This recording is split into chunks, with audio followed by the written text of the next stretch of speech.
एक बहुत ही सुंदर सा गांव था। उसी गांव में एक मोहन नाम का एक आदमी रहा करता था। मोहन अपनी टूटी हुई झोपड़ी में अपने ही घर में रहा करता था।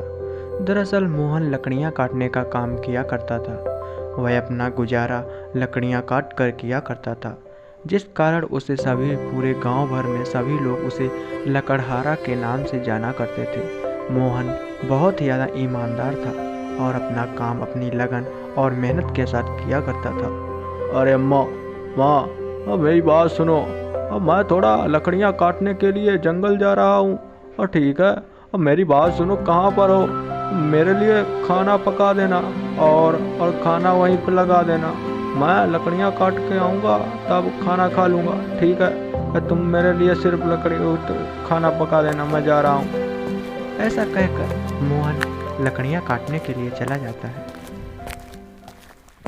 मोहन दरअसल एक जंगल जाया करता था। वह उसी जंगल में लकड़ियाँ काटा करता था। मोहन का जंगल उसके गांव से काफ़ी दूर था, जिस कारण उसे आने जाने में बहुत ही समय लगा करता था। मोहन धीरे धीरे उसी जंगल में पहुंच जाता है और वह पेड़ की तलाश में इधर उधर घूमता रहता है। तभी उसे काफ़ी अच्छे पेड़ दिखाई देते हैं। वह एक जगह खड़े होकर वहीं पर पेड़ काटने लगता है और बहुत ही जल्दी जल्दी पेड़ काटा करता था। मोहन बहुत ही ज़्यादा ईमानदार था। दरअसल मोहन के पास खेती नहीं थी, जिस कारण मोहन लकड़ियाँ काटने का ही काम किया करता था और वह उन्हीं लकड़ियों को काट के और उनको बेच कर ही अपना घर चलाया करता था। मोहन के घर में उसकी एक बूढ़ी माँ थी और उसके घर में कोई भी नहीं था, जिस कारण उसका घर आसानी से चल जाया करता था।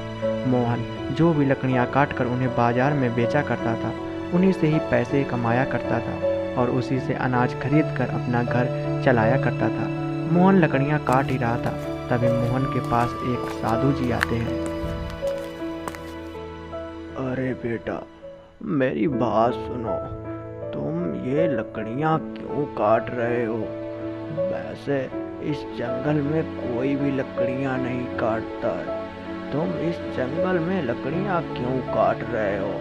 और वैसे भी ये जंगल मेरा है, यहाँ पर मैं रहता हूँ। मैं इस जंगल की देखभाल करता हूँ। तुम लकड़ियाँ क्यों काट रहे हो? कोई दूसरा काम करो जिससे कि कुछ अच्छा फल मिलेगा। किसी की सेवा करो। लकड़ियाँ काट कर जंगल क्यों बर्बाद कर रहे हो? बोलो बेटा, तुम लकड़ियाँ मत काटो, अब मेरी बात मानो। अरे अरे अरे अरे अरे महाराज जी, मैं क्या बताऊं? हाँ, मैं लकड़ियां नहीं काटूंगा तो मैं अपना घर कैसे चलाऊंगा? और वैसे भी मैं पहले से ही लकड़ियां काटते आ रहा हूँ। मैं यदि लकड़ियां नहीं काटूंगा तो मैं अपना घर कैसे चलाऊंगा? आप ही बताइए। मैं इन्हीं लकड़ियों को काट कर बेचता हूँ और उसी से ही अनाज खरीद कर अपना घर चलाता हूँ। आप परेशान ना हो। मैं जो लकड़ियाँ काटता हूँ मैं उतने पेड़ भी लगा देता हूँ, ताकि जिससे कि कोई दिक्कत ना हो। मैं अगर कोई पेड़ काटता हूँ तो पेड़ एक लगा भी देता हूँ, जिससे कि मुझे भी आसानी रहती है, मुझे भी लकड़ियाँ मिलती रहती हैं और जंगल भी हरा भरा रहता है। अब आप ही बताइए, मैंने इसमें गलत क्या किया है? और अगर मैं लकड़ियाँ नहीं काटूंगा तो मैं फिर काम क्या करूँगा? मेरे पास तो कोई खेत वेत भी नहीं है। मैं करूँ तो करूँ क्या? अब मेरे पास कोई खेती हो तो मैं लकड़ियाँ काटना बंद कर दूंगा। आप ही बताइए। और आप कुछ समस्या का समाधान करें। बेटा, तुम्हारी समस्या तो गंभीर है। मैं इसमें क्या कर सकता हूँ? बात तो तुम्हारी भी सही है, पर तुम कोई दूसरा काम धंधा ढूंढ लो और उसी से ही अपना काम करो। वैसे लकड़ियाँ क्यों काटते हो? लकड़ियाँ मत काटा करो बेटा, मेरी बात मानो। तुम पेड़ लगा देते हो, वो बात सही है तुम्हारी, पर वो पेड़ इतनी जल्दी नहीं तैयार हो पाते हैं जितनी जल्दी तुम पेड़ों को काट देते हो। तुम इस जंगल को छोड़ के चले जाओ और कहीं दूसरी जगह पर लकड़ियाँ काटो। यह मेरा घर है और तुम इस जंगल को उजाड़ कर मेरा घर उजाड़ रहे हो और मैं ये सब कुछ सहन नहीं कर पाऊंगा। तुम यहाँ से चले जाओ बेटा, मेरी बात मानो, नहीं तो फिर। अरे बाबा जी, अरे आपकी बात भी सही है, पर मैं कर क्या सकता हूँ, मैं मजबूर हूँ। चलिए मैं यहाँ से चला भी जाऊँगा, पर मैंने जो पेड़ काटा है उसकी लकड़ियाँ ले जाने दीजिए। और आज के बाद फिर मैं इस जंगल में कभी भी नहीं आऊँगा, ठीक है।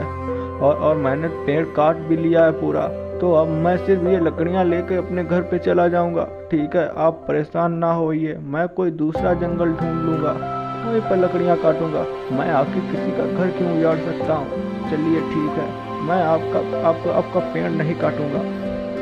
ऐसा कहकर मोहन वहाँ से जाने लगता है और वह उस जंगल को ढील देता है। मोहन दूसरे जंगल की तलाश में इधर उधर घूमने लगता है, परंतु मोहन को दूसरा जंगल नहीं दिखाई देता है जहाँ पर अच्छे पेड़ हो, जिस कारण मोहन थक हार कर सीधे अपने घर पर चला आता है। दरअसल मोहन ने आज के लिए तो लकड़ियाँ काट ही ली थी, अब उसको कल काटने के लिए उसे फिर दूसरा कोई जंगल ढूंढना था, ताकि वह कल लकड़ियाँ काट कर और उन्हें बेचकर अपना गुजारा कर सके।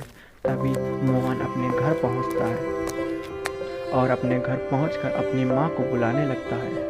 आगे की कहानी देखने के लिए सब्सक्राइब करें और देखते रहें मुंशी कहानी।